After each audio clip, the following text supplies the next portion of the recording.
긴급복지지원법 도입 배경 및 기본 개요.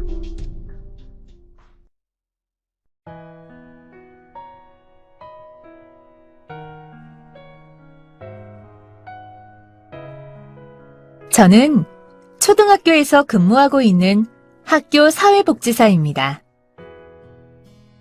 한낮에 무더위가 기승을 부리던 어느 여름날, 땀에 젖은 옷을 갈아입지도 못하고 학교에 매일 등교하는 3학년 A양을 처음 만나게 되었는데요.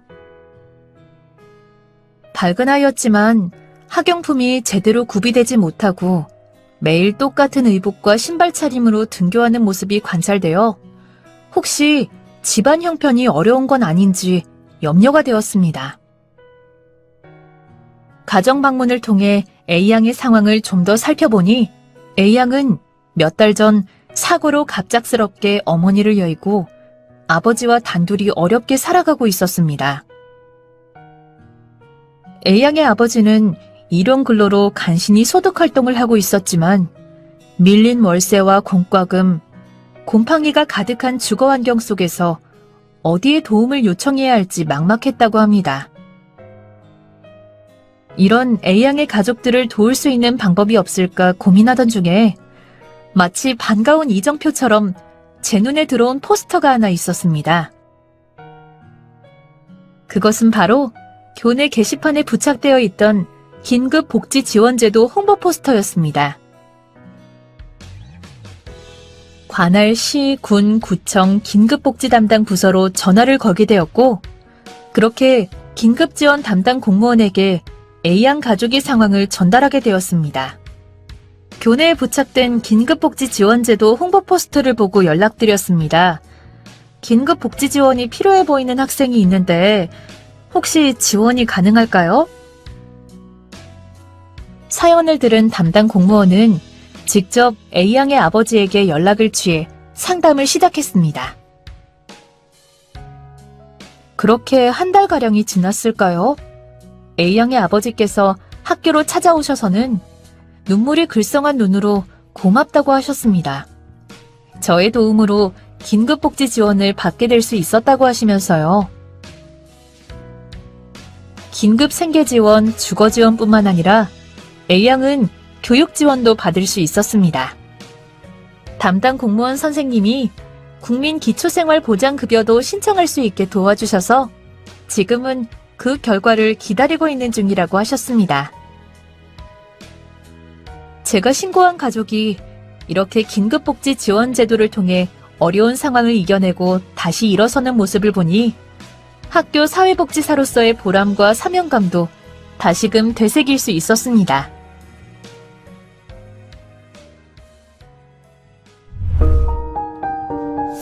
긴급복지지원법 도입 배경. 안녕하십니까? 긴급지원 신고 의무 교육의 진행을 맡은 아나운서 한석준입니다. 앞서 A양 가족의 사례 잘 보셨나요? 갑작스러운 사고로 어머니를 잃은 A양의 가족이 학교 사회복지사 선생님의 도움으로 긴급복지지원 제도를 통해 위기 상황을 이겨내고 다시 일어서는 모습을 보여준 사례였는데요.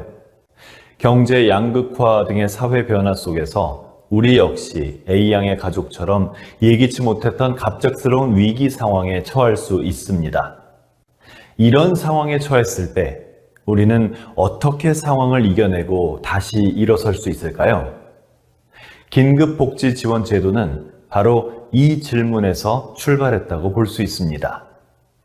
소득 상실, 질병 등과 같이 갑작스러운 위기 상황이 발생했을 때 도움을 청하고 필요한 지원을 받을 수 있는 제도를 마련하기 위해 2005년 12월 23일에 긴급복지지원법이 제정되어 2006년 3월 24일부터 시행됐는데요.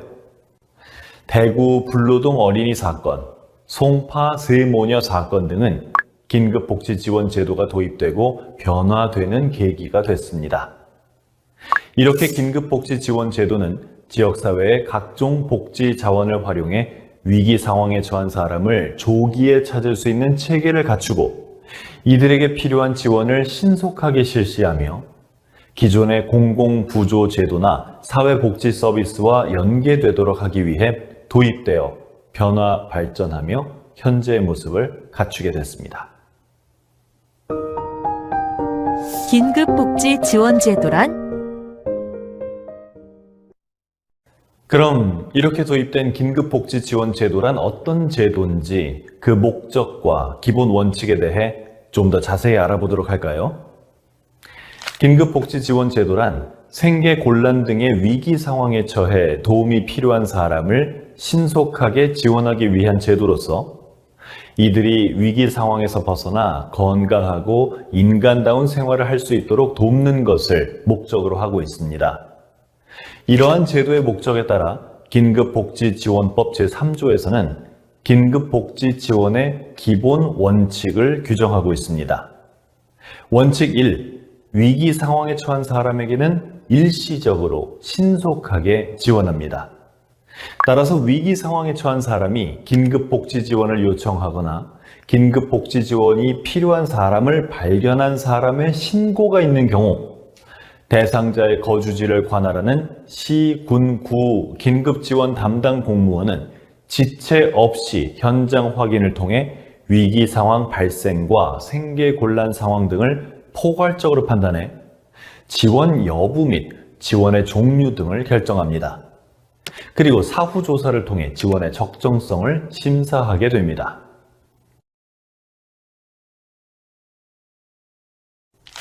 원칙 2. 중복 지원은 하지 않습니다.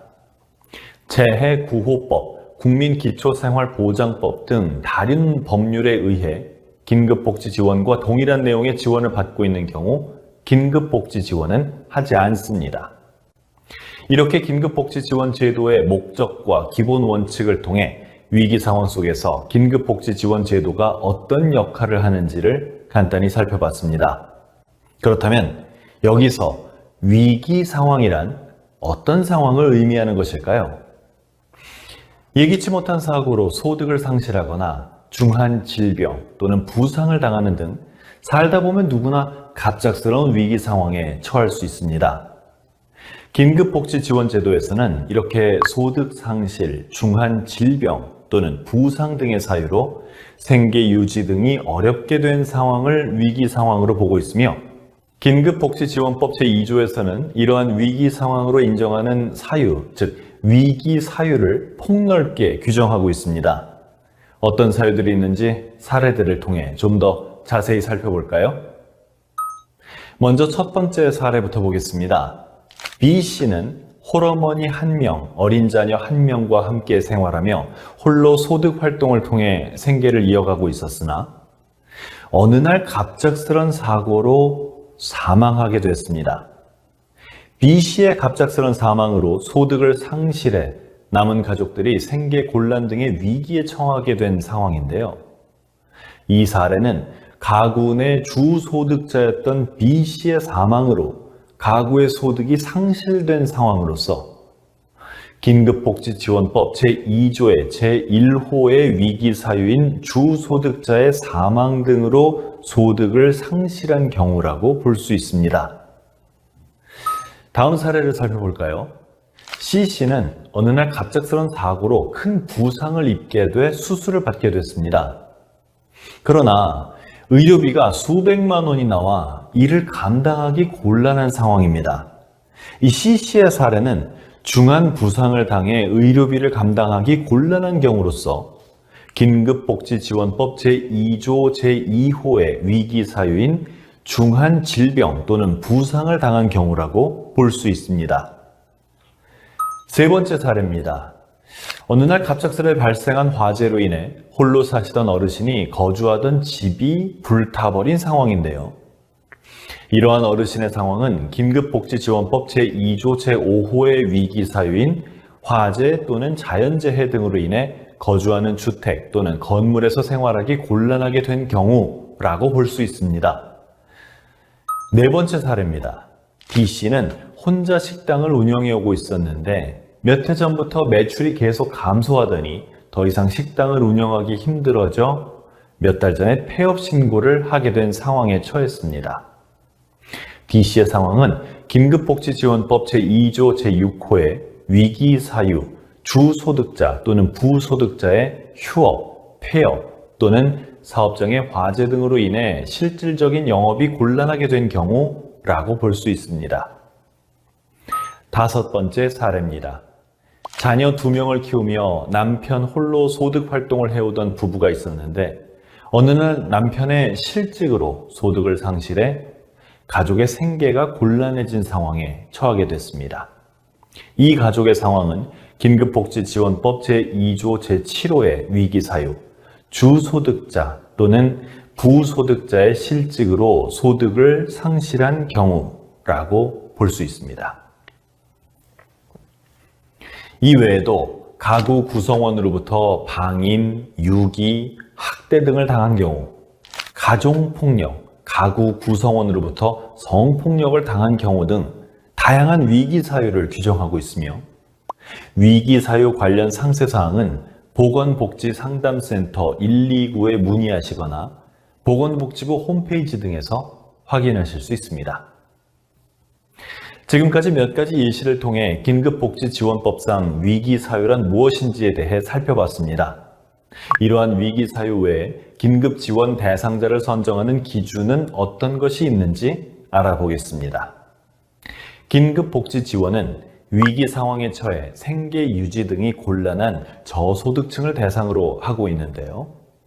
위기 상황의 발생과 더불어 기준 중위소득의 75% 이하 등 긴급복지지원 법령에 따라 정하는 소득 재산 기준이 있습니다.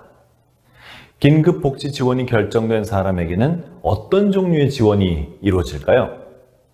긴급복지 지원의 종류에 대해 함께 알아보겠습니다. 긴급복지 지원 제도에서는 생계 지원, 의료 지원, 주거 지원, 사회복지시설 이용 지원, 교육 지원, 그 밖에 연료비, 해산비, 장제비, 전기요금을 지원하고 있습니다.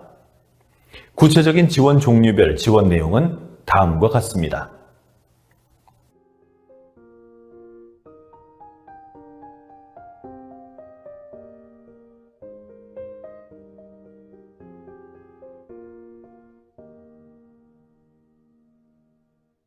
지금까지 긴급복지 지원의 종류에는 어떤 것들이 있는지 살펴봤는데요.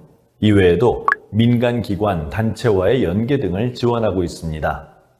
필요시 수시로 상담이나 정보 등을 제공하거나 대한적십자사, 사회복지공동모금회 등 관련 기관이나 단체와의 연계 등을 통해 긴급복지 지원 후에도 위기 상황이 지속될 것으로 예상되는 사람에게는 타 복지제도 및 서비스 등을 연계해 필요한 지원을 받을 수 있도록 노력하고 있습니다.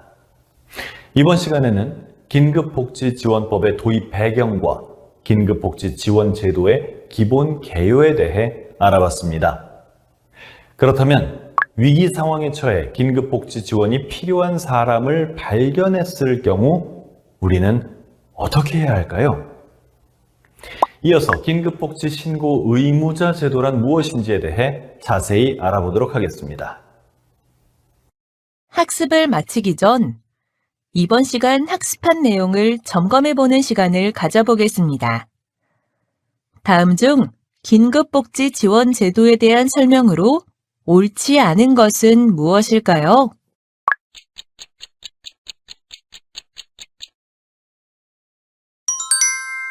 정답은 2번. 지원 요청 또는 신고가 있는 경우 현장 확인을 통해 30일 내에 지원 여부를 결정한다. 입니다. 긴급복지 지원은 위기 상황에 처한 사람에게 일시적으로 신속하게 지원하는 것을 기본 원칙으로 함에 따라 지원 요청 또는 신고가 있는 경우 지체 없이 현장 확인을 통해 지원 여부를 결정한다는 점 기억하시기 바랍니다. 이번 시간 학습한 내용을 정리해 볼까요?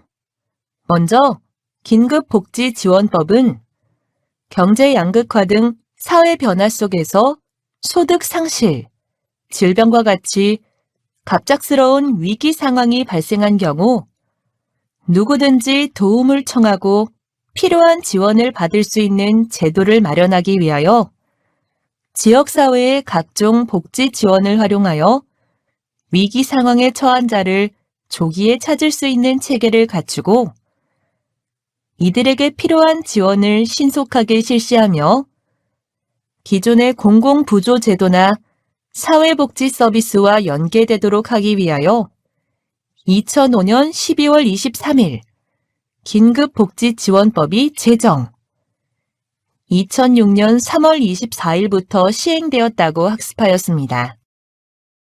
긴급복지지원제도의 목적은 긴급복지지원법 제1조에 따라 생계 곤란 등의 위기 상황에 처하여 도움이 필요한 사람을 신속하게 지원함으로써 이들이 위기 상황에서 벗어나 건강하고 인간다운 생활을 하게 하는 것이고요. 기본 원칙은 긴급복지지원법 제3조에 근거하여 위기 상황에 처한 사람에게 일시적으로 신속하게 지원하고 국민기초생활보장법 등 다른 법률에 의하여 긴급복지 지원과 동일한 내용의 지원을 받고 있는 경우 긴급복지 지원은 하지 않는다는 것을 학습하였습니다. 그리고 지원 대상으로는 위기에 처해 생계 유지 등이 곤란한 저소득층으로 하며 위기 상황으로 인정하는 사유, 즉 위기 사유를 긴급복지지원법 제2조에서 폭넓게 규정하고 있습니다.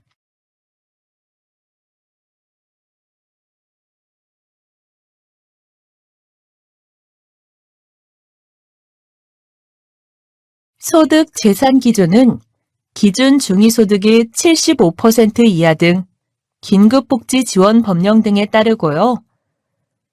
지원의 종류는 생계지원, 의료지원, 주거지원, 사회복지시설 이용지원, 교육지원, 그 밖의 지원인 연료비, 해산 장제비, 전기요금이 있다는 것도 학습하였으니 이번 시간에 학습한 내용을 잘 기억하시기 바랍니다.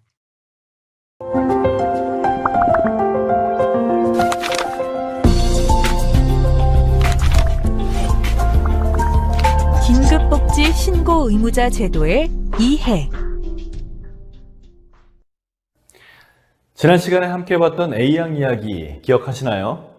갑작스레 어머니를 잃고 생활이 어려워진 A양의 가족이 긴급복지 지원 제도를 통해 위기 상황을 이겨내고 다시 일어서는 모습을 볼 수 있었는데요. A양의 가족이 이렇게 다시 일어설 수 있었던 것은 다름 아닌 학교 사회복지사 선생님의 신고가 있었던 덕분입니다.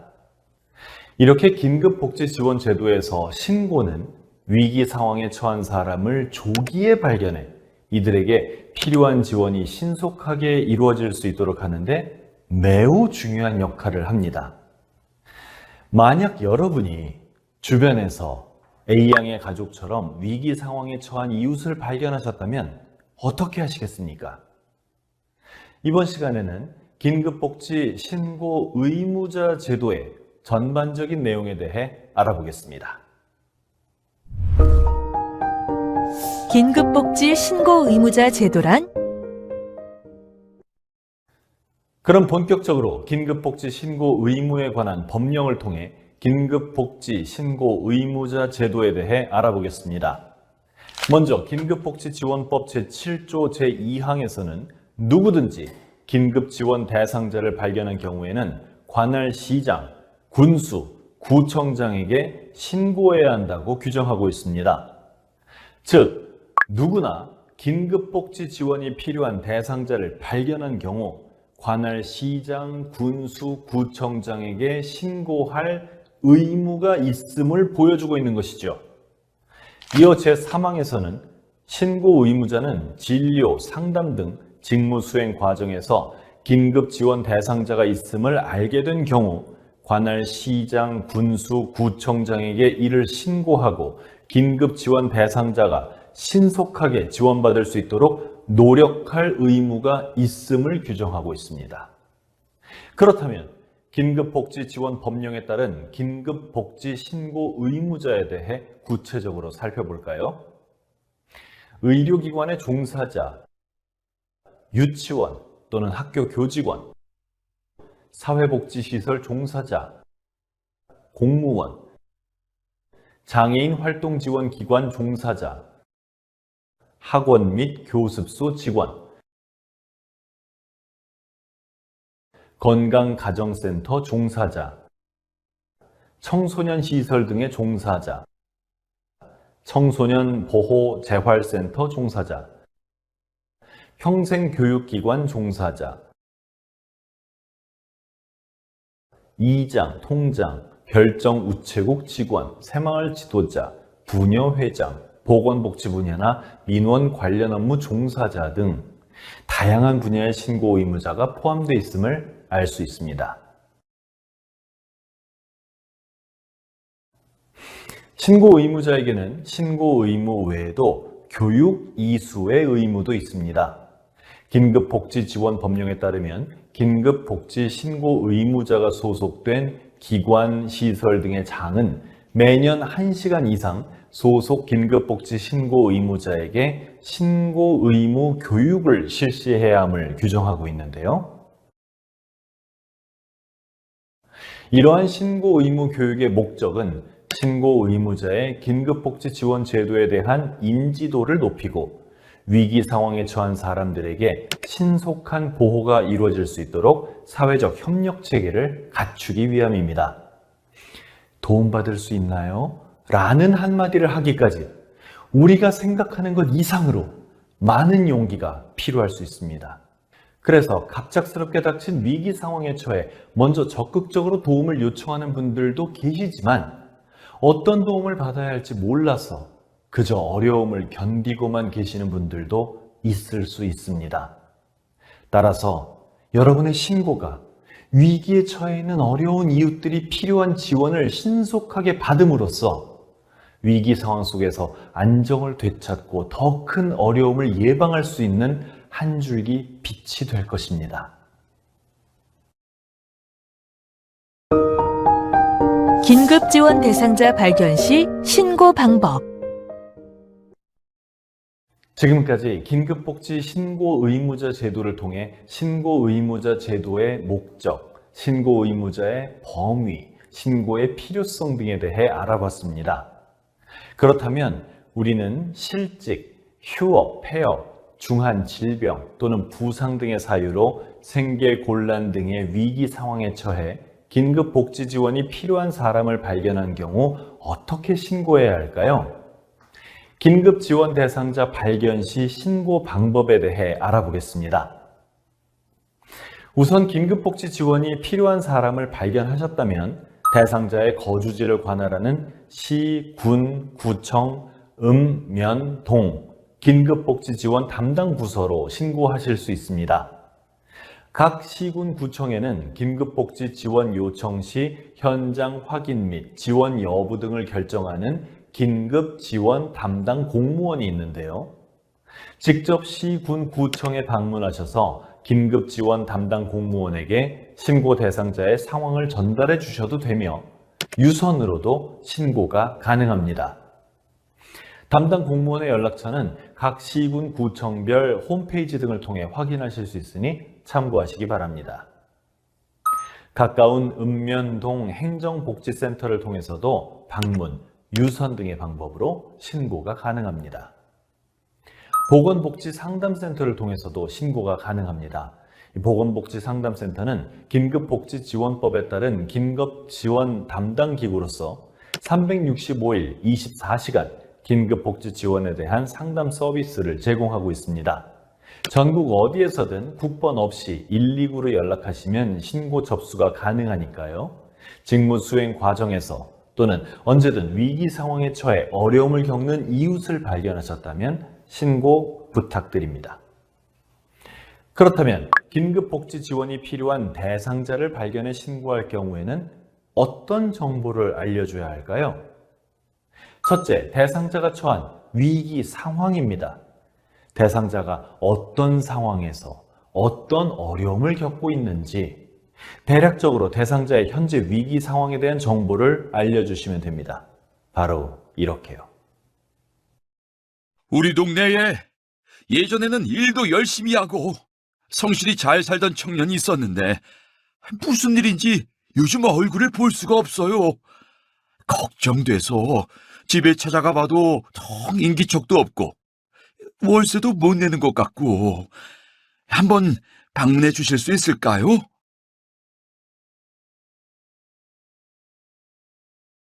임시로 거주하던 곳에 불이 나서 화상을 입은 환자분이 저희 병원에 입원 중이신데 혹시 긴급복지 의료 지원을 통해 환자분에게 도움을 드릴 수 있을까 해서 연락드립니다.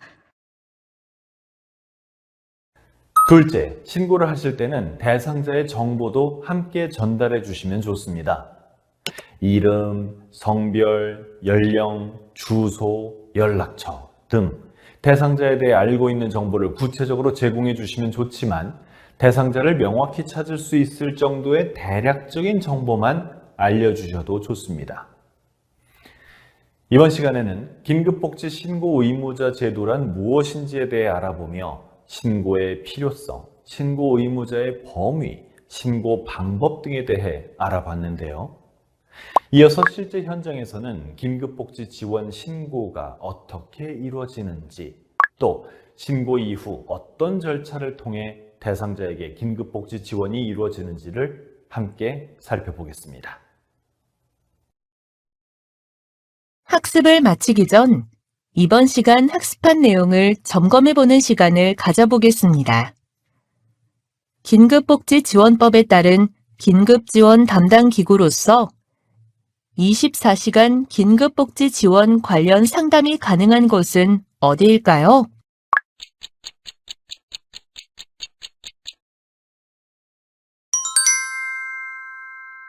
정답은 1번.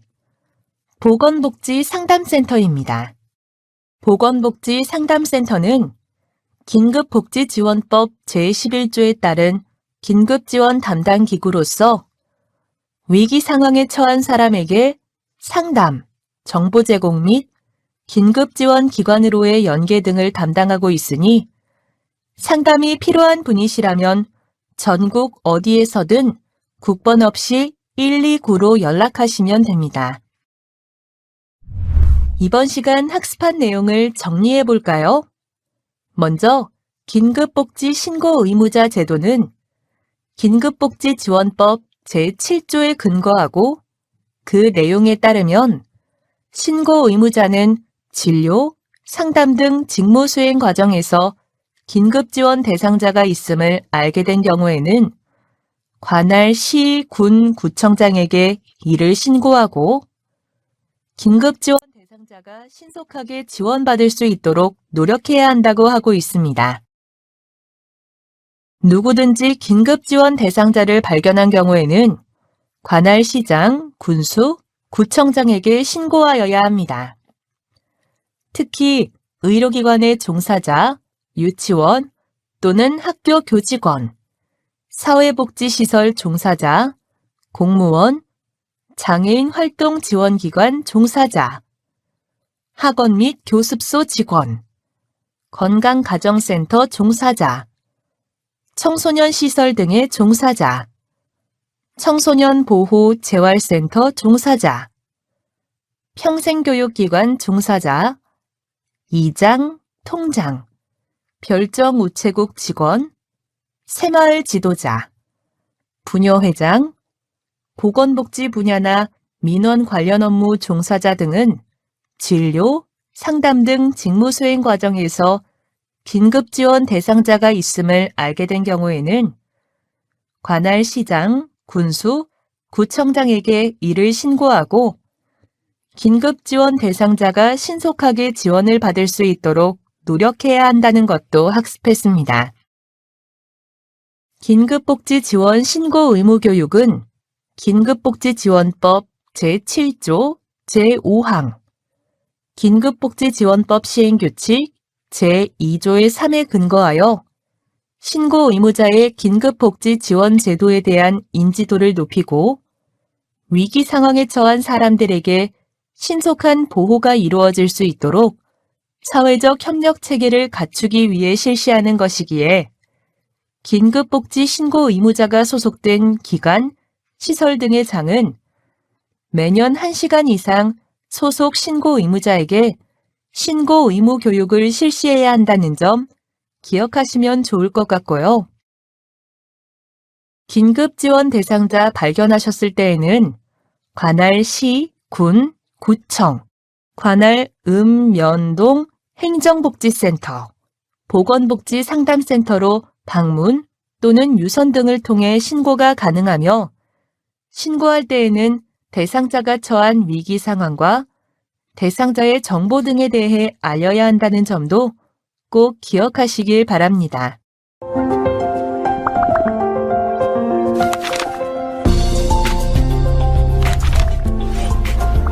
전문가와의 만남 및 신고 이후 대상자 지원 절차. 지난 시간에는 긴급복지 신고 의무자 제도를 통해 신고의 필요성, 신고 의무자의 범위, 신고 방법 등에 대해 알아봤는데요. 그렇다면 실제 현장에서는 긴급복지 지원 신고가 어떻게 이루어지는지 궁금하지 않으신가요? 이번 시간에는 전문가님을 모시고 긴급복지 신고 의무자 제도에 대한 생생한 이야기를 좀 더 들어보려고 합니다. 그리고 신고 이후 긴급복지 지원은 어떤 절차를 거쳐 이루어지는지에 대해서도 함께 알아보도록 하겠습니다. 전문가와의 만남. 이번 시간 함께 해주실 전문가님 모셨습니다. 김은영 전문가님, 어서 오세요. 안녕하세요. 네, 안녕하세요. 저는 경기도에서 긴급복지 업무를 담당하고 있는 김은영입니다. 전문가님 현장에서 업무를 하시다 보면 실제로도 신고 많이 받으시나요? 제가 긴급복지 업무를 해보니 직접 지원 요청을 하는 비율과 타인의 신고를 통한 지원 요청 비율이 대략 9대1 정도로 체감됩니다. 그렇군요. 그럼 어떤 분들이 어떤 방법으로 신고를 많이 해주시나요?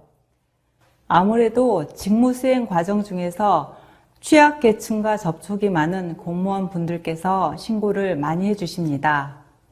경찰은 경제적으로 힘든 상황에 있는 긴급복지 지원이 필요한 대상자를 인지하여 저희에게 신고해 주시기도 합니다. 신고 의무자가 아니신 분들도 관심을 가지고 신고하시는 경우도 있는데요. 예를 들어 고시원을 운영하시는 분이 입실자분들 중 경제적으로 어렵게 생활하시는 분을 발견하신 경우 대신해서 도움을 주세요 하고 연락 주신 경우도 있었습니다. 그렇다면 이 신고자 또는 신고 내용에 대한 보호도 이루어지고 있나요? 신고자분께서 원하신다면 익명 신고도 가능하시고 신고 내용에 대해 철저하게 비밀을 보장해 드리고 있습니다. 그럼 혹시 특별히 기억에 남으시는 신고 사례가 있습니까? 네, 있습니다. 얼마 전 청년 빈곤 문제에 대해 평소 관심이 많으셨던 대학 조교님께서 학과 내 경제적으로 어려움을 겪고 있는 한 학생을 신고해 주신 적이 있었어요. 아무래도 복학하지 못하는 이면에 경제적 문제가 있는 것 같다고 하시면서요. 사실 현장 확인 결과적으로 이 학생에게 긴급복지 지원을 해드리기는 어려웠지만 최소한 내면의 고민과 어려움을 저와 공유하고 본인의 이야기를 편히 털어놓을 수 있도록 도와드리다 보니 조금씩 저에게 마음을 열며 긍정적인 변화가 생기는 모습을 느낄 수 있었습니다. 이렇게 상담을 통해 학생 본인은 물론 학생의 부모님까지 가족 전체에게 필요한 지원이 무엇일지 함께 고민해 본 결과 정신건강복지센터 등 필요한 서비스를 연계해 드릴 수 있었습니다. 면밀히 살펴 적극적으로 도움을 주시는 분들의 관심과 신고 정말 감사하네요. 네, 충분한 관심을 통해 주변에 어려움을 겪고 있는 이웃을 발견해 주시고 저희에게 도움을 달라고 연락까지 주셔서 얼마나 감사한지 모릅니다. 저도 공무원으로서 사회복지 업무를 하며 가족 전체에게 신뢰감과 도움을 줄 수 있다는 사실에 뿌듯함과 자긍심을 느낄 수 있었고요. 정말 뜻깊은 순간이셨을 것 같습니다. 지금까지 긴급복지 업무를 포함한 사회복지 업무를 해오시면서 많은 대상자를 만나보셨을 것 같은데요. 그렇다면 혹시 전문가님께서도 업무를 하시면서 긴급복지 지원이 필요한 대상자를 발견해서 신고해보신 경험이 있을까요? 네, 제가 몇 년 전 고용복지 플러스 센터에 파견 근무를 나갔을 때 만났던 대상자가 가장 기억에 남는데요. 주머니에 단돈 1,000원이 있는 채로 저희에게 찾아와서 숙식이 함께 제공되는 일자리를 구할 수 없을지 상담을 요청하신 분이셨습니다. 상담을 해보니 일정한 주거가 없어 친구분 댁에 머무르시며 경제적으로 어려운 상황에 놓여 있는 분이라는 걸 알게 되었는데요. 막막한 생계로 인해 절망감에 빠져 계셨지만 쉽게 도움을 요청하지 못하시다가 저희에게 찾아오신 상황이었습니다. 이분께 어떤 도움을 드릴 수 있을지 고민하던 중 신속하게 생계와 주거 지원이 가능한 긴급복지 지원 제도가 떠올랐고 당시 관할 시청 긴급지원 담당 공무원에게 신고한 기억이 납니다. 다행히 이분은 긴급복지 지원을 통해 생계와 주거 지원을 받을 수 있으셨고 추후 국민기초생활보장제도 대상자로도 선정되셨습니다. 또한 지역자활센터를 통해 적합한 일자리를 배정받을 수 있게 되셨습니다. 전문가님, 긴급복지 지원이 저를 살만 나게 합니다 하고 하시며 저를 향해 밝게 웃으시는 대상자분을 볼 때마다 정말 그때 신고하기를 잘했다는 생각이 들곤 합니다. 나의 신고로 인해서 누군가가 다시 환하게 웃는 모습을 보게 된다면 정말 의미 있고 보람 있는 경험이 아니었을까 싶습니다. 좋은 경험 나눠주셔서 고맙습니다. 아나운서님, 네. 저도 질문 하나 드릴까요? 혹시 영화 스파이더맨 보셨나요? 그럼요. 봤죠. 위기 상황에 빠진 사람들을 돕는 민첩한 영웅에 대한 영화. 저도 정말 재밌게 봤습니다. 여러분의 친절한 이유 스파이더맨 이런 대사도 기억에 남고요. 저는 스파이더맨과 우리 긴급복지 지원이 무척 닮았다는 생각을 합니다. 스파이더맨이 쏘아 올리는 거미줄처럼 유연하고 빠르면서도 촘촘하게 위기 상황에 처한 분들을 도울 수 있는 것이 긴급복지 지원 제도이니까요. 정말 듣고 보니 그러네요. 이런 제도를 직접 운영하며 위기 상황에 처한 우리 이웃들에게 즉각적으로 다가가 신속하게 지원하는 우리 김은영 전문가님을 포함한 긴급지원 담당 공무원은 여러분의 친절한 이웃 스파이더맨과 같은 존재고요. 그런데 아무리 스파이더맨이더라도 어려운 이웃이 어디 있는지 알지 못한다면 이웃을 도울 수 있을까요? 도울 수 없겠죠. 근데 스파이더맨에게는 레이더가 있던데 신고 의무자분들께서 레이더가 돼줄 수 있겠네요. 네, 맞습니다. 긴급복지 지원 제도는 위기 상황에 처해 생계 곤란 등의 어려움을 겪는 대상자에게 신속하게 필요한 지원을 실시하는 제도인 만큼 지원이 필요한 대상자를 조기에 발견할 수 있는 사회적 협력 체계를 갖추는 것 또한 매우 중요합니다. 따라서 신고 의무자인 여러분들의 신고가 매우 중요한 역할을 한다는 점 다시 한번 기억해 주셨으면 좋겠습니다. 전문가님 좋은 말씀 고맙습니다.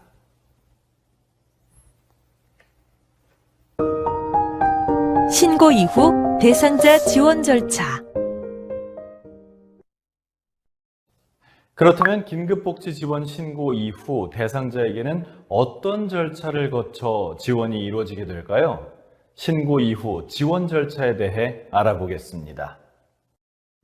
시, 군, 구 긴급지원 담당 공무원은 신고 의무자 등으로부터 직접 신고를 받았거나 또는 보건복지상담센터, 읍면동 행정복지센터 등으로 들어온 신고건을 연계받은 경우 지체 없이 긴급지원 대상자의 거주지 등을 방문하는 등 현장 확인을 통해 대상자의 위기 상황을 확인합니다.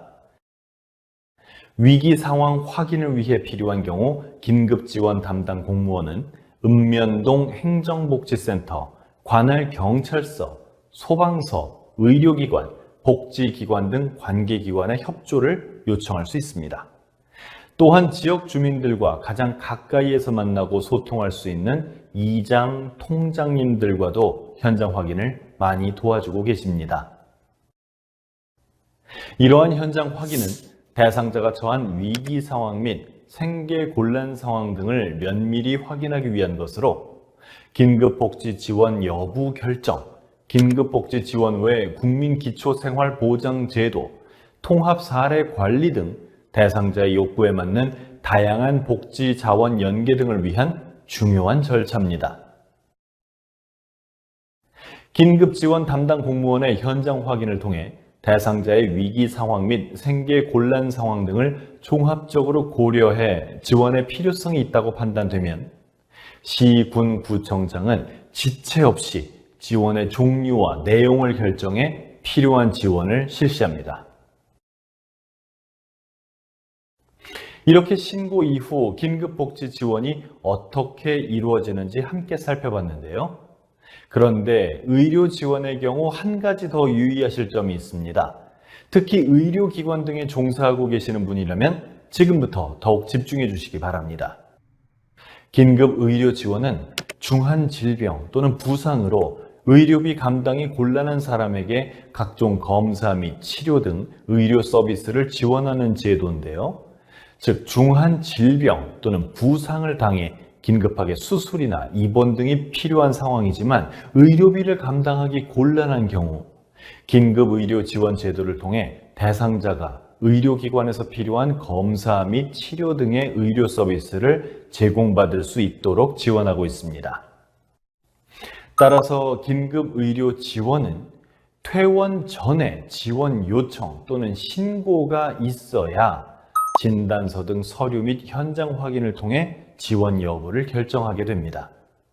추후 의료기관이 관할 시장, 군수, 구청장에게 의료 서비스 제공에 소요된 금액을 청구하면 시장, 군수, 구청장은 긴급복지지원 법령 등에 따른 금액의 범위 내에서 의료기관 등에 지급하게 되는 것이죠.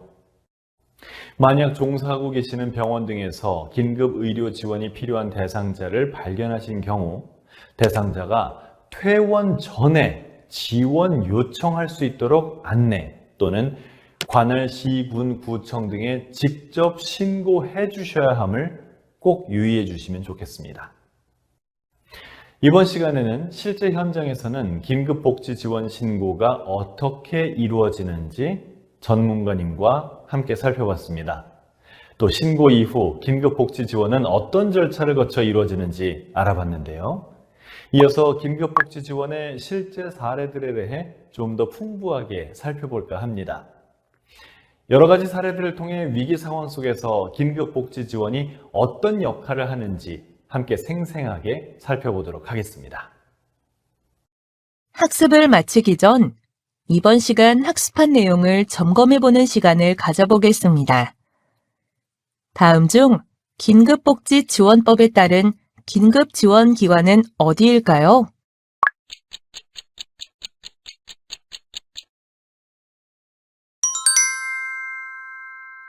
정답은 1번 시장, 군수, 구청장입니다. 시장, 군수, 구청장은 긴급복지지원법 제6조 등에 따른 긴급지원기관으로서 지원 요청 및 신고에 따른 현장 확인 및 지원 여부 결정, 사후 조사 등을 담당하고 있습니다. 이번 시간 학습한 내용을 정리해 볼까요? 신고 이후 대상자 지원 절차 중 신고 접수에 대해 신고 의무자로부터 신고 전화 및 긴급 지원 요청을 받은 읍면동 행정복지센터 또는 보건복지상담센터는 지체 없이 시군구 긴급지원 담당 공무원에게 연계해야 하고 필요할 경우 노인보호 전문기관, 아동보호 전문기관 등 응급상황 지원기관으로도 연계 가능하다는 점을 학습했고요. 현장 확인에 대해 신고 의무자로부터 직접 신고를 받았거나 보건복지상담센터, 면동, 행정복지센터 등에서 신고건을 연계받은 긴급지원 담당 공무원은 긴급지원 대상자의 거주지 등을 방문하여 위기 상황 발생과 생계 곤란 상황 등을 종합 판단해야 한다는 점. 긴급지원 담당 공무원 외에도 면동 공무원, 경찰, 소방서 등 행정기관, 의료기관, 복지기관 등 관계기관, 지역사회보장협의체 위원, 복지통장 또는 이장 등도 현장 확인이 가능하다는 점을 기억하시면 좋을 것 같습니다. 마지막으로 지원 결정 및 지급 과정에 대해 시, 군, 구청장은 긴급지원 담당 공무원의 현장 확인 결과 지원의 필요성이 인정되는 경우 지체 없이 지원의 종류 및 내용을 결정하여 지원을 실시하고 지원이 결정된 사람에게는 지원 결정일부터 1개월 내 사후 조사를 실시하고 3개월 내 지원의 적정성을 심사한다는 점도 기억하시기 바랍니다.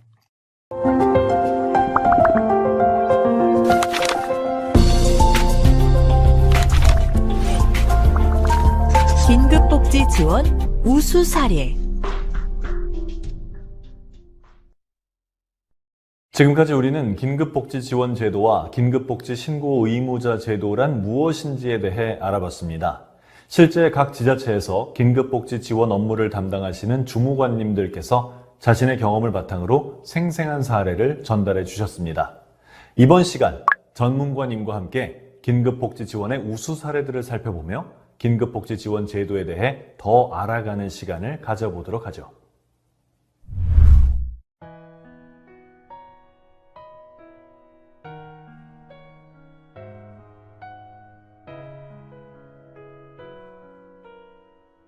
강추위가 절정에 이른 어느 겨울날, 소방서에서 한 통의 전화가 왔습니다.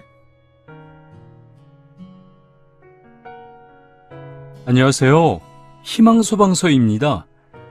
화재가 발생해서 저희가 진압을 했는데 다행히 인명피해는 없었어요. 하지만 혼자 사시는 어르신 집이 불타버렸네요. 아무래도 행정복지센터에서 나오셔야 할 것 같아서 말씀드려요. 현장 확인을 위해 화재 현장으로 가보니 어르신의 집은 불타버렸고 한쪽 구석에서 울고 계신 어르신을 발견할 수 있었습니다. 조심스레 다가가 어르신, 저는 행정복지센터 직원이에요. 괜찮으세요? 라고 말문을 열었습니다. 한순간에 집이 사라졌어요. 아무것도 챙기지 못하고 간신히 몸만 빠져나왔네요. 모든 것을 잃었고 남은 건 휴대전화와 제 몸 하나가 전부예요. 저 좀 도와주세요. 가까운 가족도 친구나 지인도 없는 어르신께는 우선 당장 지내실 수 있는 주거지 마련이 가장 시급한 상황이었습니다. 그래서 신속하게 임시 주거 지원이 가능한 긴급복지지원제도가 떠올랐고 시청 긴급지원 담당 공무원에게 전화를 걸었습니다. 안녕하세요. 희망동 행정복지센터 직원입니다.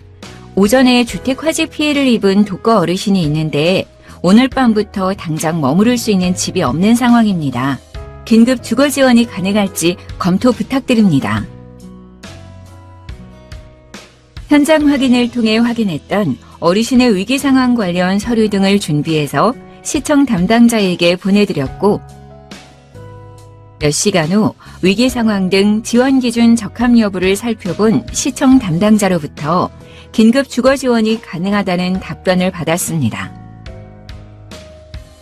다행히도 긴급 주거 지원을 통해 어르신은 화재 피해를 입은 당일부터 임시 숙소에 머무를 수 있었습니다.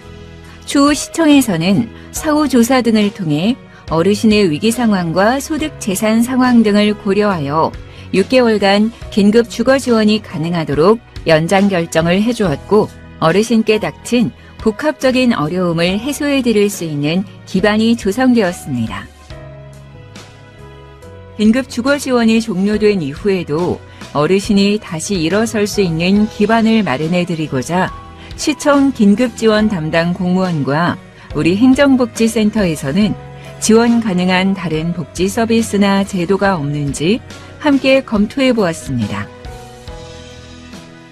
그 결과 지역사회보장협의체, 대한적십자사 등 민간기관 등을 연계하여 어르신이 필요한 생필품과 식료품 등을 지원받으실 수 있도록 도와드렸습니다. 이외에도 통합사례관리 담당 부서로 연계하여 어르신이 주거, 경제 등 필요한 지원을 받으실 수 있도록 도와드렸습니다. 정말 고마워요. 처음엔 왜 나한테만 이런 일이 일어난 건지 원망스러웠는데 이젠 선생님들 덕분에 정말 마음이 편안해졌습니다. 이제는 매일 하루를 감사한 마음으로 살아갈 수 있을 것 같아요. 영화 필름처럼 어르신과 함께했던 모든 순간이 머릿속을 스쳐 지나갔고 저도 정말 많은 보람을 느꼈던 순간이었습니다. 첫 번째 사례 잘 보셨나요? 어느 날 갑자기 발생한 화재로 인해 위기에 처했던 독거 어르신의 이야기였는데요. 전문가님, 이번 사례 어떻게 보셨나요? 네, 이번 사례에서 우선 말씀드리고 싶은 건 어르신께서 이렇게 위기 상황 속에서 다시 일어날 수 있었던 최초의 출발점은 신고 의무자로서의 역할을 톡톡히 해준 소방관이 아니었을까 싶습니다. 화재 진압 과정에서 어르신을 발견하고 관할 행정복지센터에 연락하여 도움을 요청한 덕분에 이런 위기 상황 속에서도 어르신을 위한 신속하고 유연한 대처가 가능했으니까요. 정말 신고 의무자의 역할이 정말 중요하다는 점, 저도 이번 사례를 통해 다시 한번 느낄 수 있었습니다. 그럼 우리는 이번 사례를 통해 또 어떤 점을 배울 수 있을까요? 긴급복지 지원은 그 목적과 취지에서도 알 수 있듯이 위기 상황에 처한 사람에게 필요한 지원을 신속하게 실시하고 더 큰 어려움이 발생하지 않도록 예방한다는 데 의의가 있습니다. 또한 긴급복지 지원이 종료된 이후에도 위기 상황이 계속될 것으로 보이는 경우 다른 복지 제도나 민간기관, 단체 등과의 연계를 통해 계속적으로 필요한 지원을 받을 수 있도록 노력하고 있습니다. 앞서 살펴본 어르신의 사례는 이러한 긴급복지 지원의 역할을 특히나 잘 보여주는 사례가 아니었나 싶네요. 네, 이렇게 사례를 통해 보니 긴급복지 지원 제도가 실제 위기 상황에서 어떤 역할을 하는지 좀 더 생생히 느낄 수 있는 것 같습니다. 자, 그럼 다음 사례도 함께 보시겠습니다.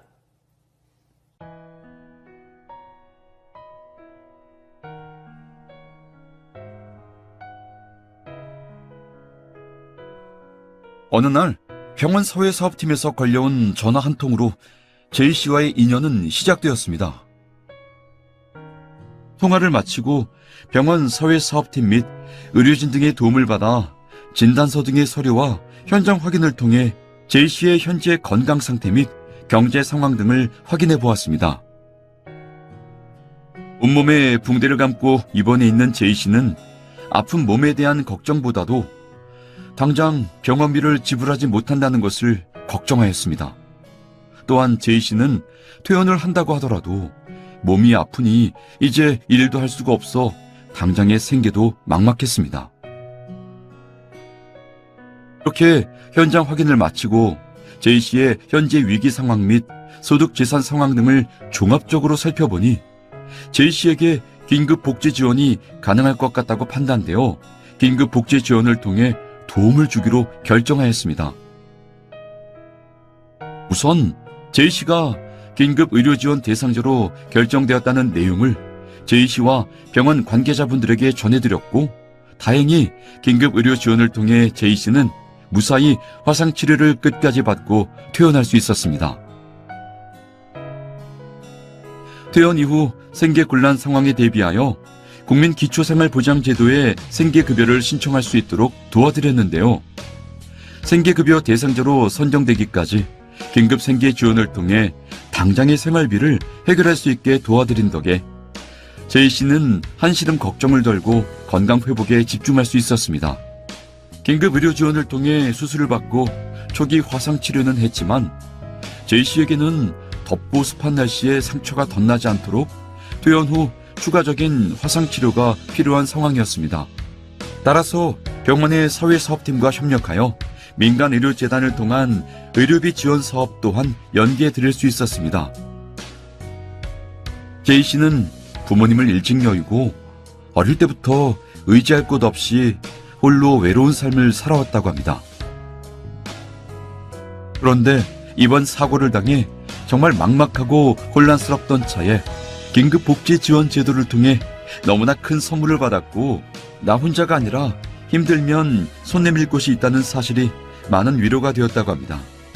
따라서 자신도 다른 사람들에게 베풀면서 살고 싶다며 연신 제게 감사함을 표했습니다. 갑작스런 사고로 전신 화상을 입었으나 긴급복지 지원을 통해 위기 상황 속에서도 차츰 안정을 되찾아간 제이 씨의 사례였는데요. 현장에서 업무를 하시다 보면 전문가님도 제이 씨와 비슷한 상황에 있는 분들을 많이 만나보셨을 것 같은데 이번 사례는 어떻게 보셨나요? 네, 저도 현장에서 업무를 하다 보면 제이 씨의 경우와 유사한 사례를 많이 접합니다. 이번 사례는 제이 씨와 같은 상황에 처한 분들이 필요한 수술이나 입원 등의 의료 서비스를 신속하게 받고 긴급한 건강상 위기 상황에서 벗어날 수 있도록 하는 것이 긴급 의료 지원 제도의 목적이라는 점을 잘 보여주는 것 같습니다. 긴급 의료 지원은 퇴원 전에 지원 요청이나 신고를 해주셔야 현장 확인을 통해 대상자의 위기 상황 등을 확인하여 신속히 지원 여부를 결정할 수 있으니까요. 이 점 한 번 더 유의해 주시면 좋겠습니다. 마지막으로 한 가지 사례를 더 살펴보고 이번 시간 마무리하도록 하겠습니다.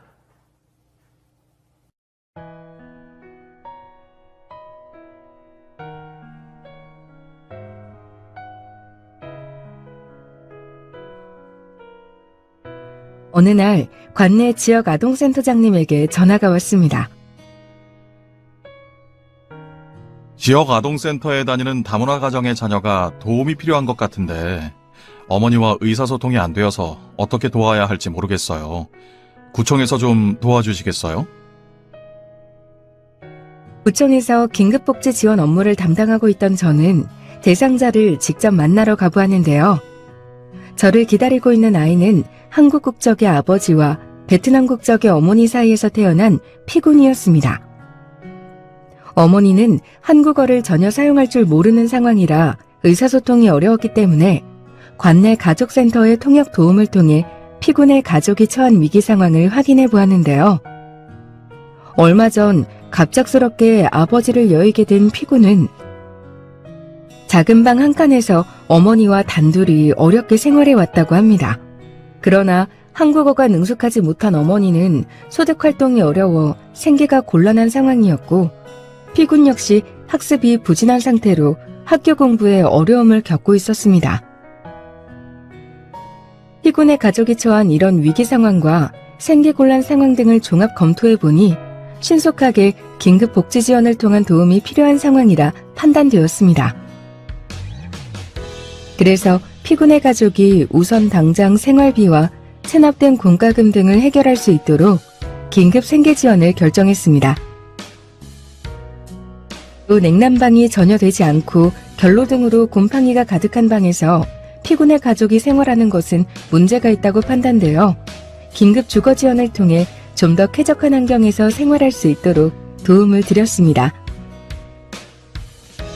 그러나 긴급복지 지원이 종료된 이후에도 피군의 가족에게는 지속적으로 도움이 필요하겠다고 생각했기 때문에 국민기초생활보장제도 신청을 도와드렸습니다. 다행히도 피군의 가족은 국민기초생활보장제도 대상자로 선정되었고 긴급복지 지원이 종료된 이후에도 계속해서 필요한 지원을 받을 수 있었습니다. 얼마 후 피군에게서 편지가 왔습니다. 어머니와 함께 새로운 마음가짐으로 새 출발을 할 수 있게 도와주어 너무 감사하다며 자신이 받은 이 도움을 꼭 기억하며 먼 훗날 훌륭한 어른으로서 사회에 도움을 주는 사람이 되겠다고 훌륭한 다짐까지 하며 말이죠. 네, 마지막 피군의 사례까지 감명 깊게 잘 봤습니다. 아버지의 사망으로 베트남 국적의 어머니와 함께 어렵게 생활하던 피군이 지역 아동센터장님의 신고 덕분에 긴급복지 지원을 통한 도움을 받을 수 있었던 사례였는데요. 이번 사례에서는 국민기초생활보장제도로의 연계를 잘 보여주지 않았나 하는 생각이 듭니다. 전문가님께서는 어떻게 보셨나요? 네, 맞습니다. 긴급복지 지원은 앞서 말씀드렸듯 위기 상황 속에서 일시적으로 신속하게 지원하는 것을 기본 원칙으로 하고 있기 때문에 만약 긴급복지 지원 후에도 위기 상황이 계속될 것이라 판단된다면 다른 법률에 따른 지원 또는 민간기관, 단체 등과의 연계를 통해 대상자에게 필요한 지원이 계속 이루어질 수 있도록 노력하는 것 역시 중요합니다. 이 피군의 가족을 지원해 주셨던 사례 속의 긴급지원 담당 공무원처럼 실제로 긴급복지 업무를 위해서는 타 복지 제도나 민간 영역의 복지 서비스에 대한 지식을 갖추는 것도 중요하겠군요. 네, 그렇죠. 대상자가 처한 위기 상황을 면밀히 살필 줄 알고 어떤 복합적인 어려움을 갖고 있는지를 파악해서 필요한 지원을 적절히 잘 연계하기 위해서는 담당자의 역량이 중요하다고 볼 수 있습니다. 국가공무원법 및 지방공무원법에 따른 공무원도 역시 긴급복지 신고 의무자이잖아요. 이번 교육을 통해 긴급복지 지원 제도란 무엇인지에 대해 알게 되신 만큼 자신이 담당하고 있는 제도가 긴급지원 대상자에게 어쩌면 큰 도움이 될 수도 있음을 기억해 주시고 긴급지원 담당 공무원과의 협력을 통해 대상자에게 필요한 지원이 이루어질 수 있도록 협조 부탁드리겠습니다. 네, 그럼 직무 수행 과정에서 긴급복지 지원이 필요한 대상자를 발견하신 경우에 적극적으로 신고해 주시는 것은 물론이고요. 지금까지 현장 전문가분을 모시고 많은 이야기 나눠봤는데 정말 유익한 정보 많이 주셔서 감사드립니다. 지금까지 사례를 통해 긴급복지 지원 제도 및 긴급복지 신고 의무자 제도의 전반에 대해 함께 살펴봤습니다. 위기 상황에 처한 우리 주변의 이웃들을 조기에 발견해 신속하게 도움을 주고 그분들이 희망을 얻고 새롭게 일어날 수 있도록 신고 의무자 여러분의 지속적인 관심과 협력 부탁합니다. 학습을 마치기 전 이번 시간 학습한 내용을 점검해보는 시간을 가져보겠습니다. 다음 중 긴급복지 신고 의무자가 위기 상황에 처한 사람을 발견했을 때 취할 수 있는 올바른 조치 방법은 무엇일까요?